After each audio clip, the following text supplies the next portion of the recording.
Coming up on Mountain News this morning, we have more on the coal preparation plant collapse from Martin County. And the candidates continue their tour of the Commonwealth as the election approaches. Dedicated to Eastern and Southern Kentucky, this is WYMT Mountain News This Morning.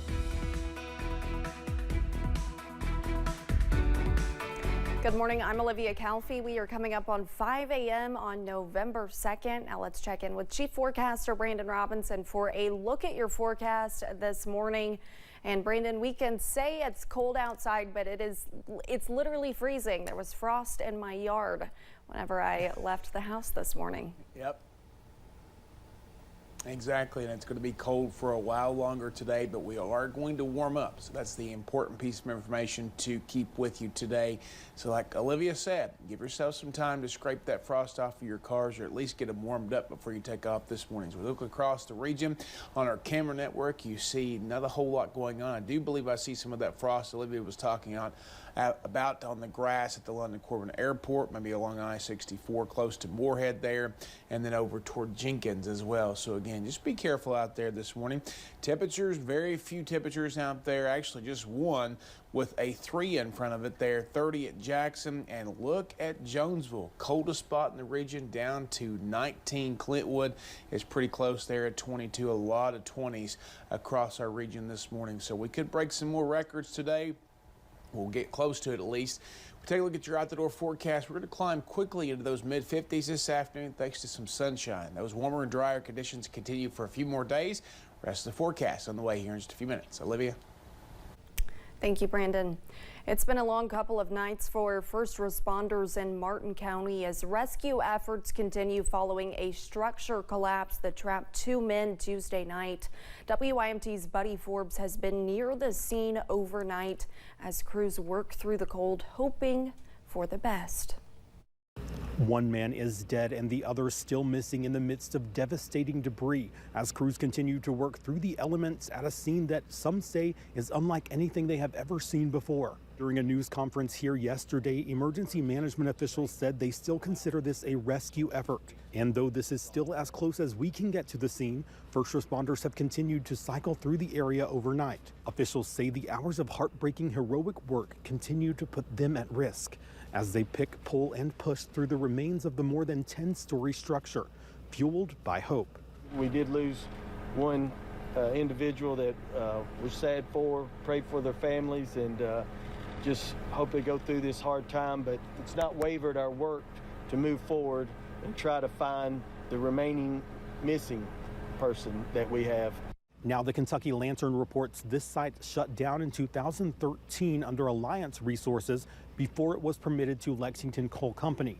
Lexington Coal Company was working with Skeens Enterprises on the demolition, which is what we are told these men were doing when the collapse occurred.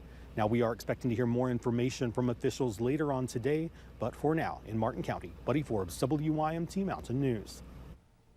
All right, thank you, Buddy. The names of the men have not been released at this time, and as of the last update, there has been no sign of the second man. That news conference today is planned for 10 a.m. We will have reporters on the scene to make that available when it begins. There have been some devastating events involving coal mines through the years in Kentucky, and here are some of the biggest ones to happen in the mountains. In 1970, 38 people were killed after an explosion at Finley Mine on Hurricane Creek in Leslie County. 6 years later, 26 people lost their lives after a series of blasts at the Scotia Mine in Letcher County. No one was killed in another Martin County incident in 2000, but a spill from a waste contaminant pond polluted more than 100 miles of creeks, streams, and rivers running through Kentucky and West Virginia. And finally, 5 people were killed in the Darby mine disaster in Harlan County back in 2006. Deputies captured a Laurel County burglary suspect that was considered armed and dangerous. 39-year-old William D. Reagan went missing yesterday morning in the area of Slate Ridge Church Road, about 2 miles east of London. Later, deputies say Reagan had a machete on him when he broke into a home off Spring Cut Road near Rocky Branch Road. He was arrested in Knox County last night off Kentucky 830 on Hazel Fork Road. He was charged with burglary and taken to the Laurel County Detention Center. Yesterday, the candidates for governor were busy talking to voters all over the state. Governor Andy Beshear took his bus tour to Lebanon, Springfield, Danville, Bardstown, Elizabethtown, and Louisville. He highlighted economic development in the state and urged potential voters to see his vision for an even brighter future. Meanwhile, Republican candidate Daniel Cameron took his bus tour to Shepherdsville, Campbellsville, Glasgow, Bowling Green, Hopkinsville, and Murray.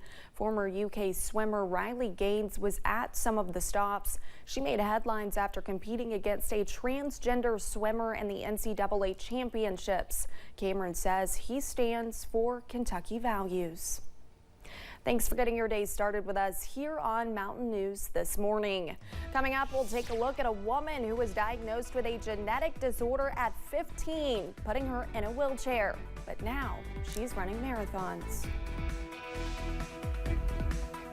And the chill continues this morning, but warmth is on the way, and those trends will continue to go up over the coming days. I'll have the latest forecast in about 3 minutes.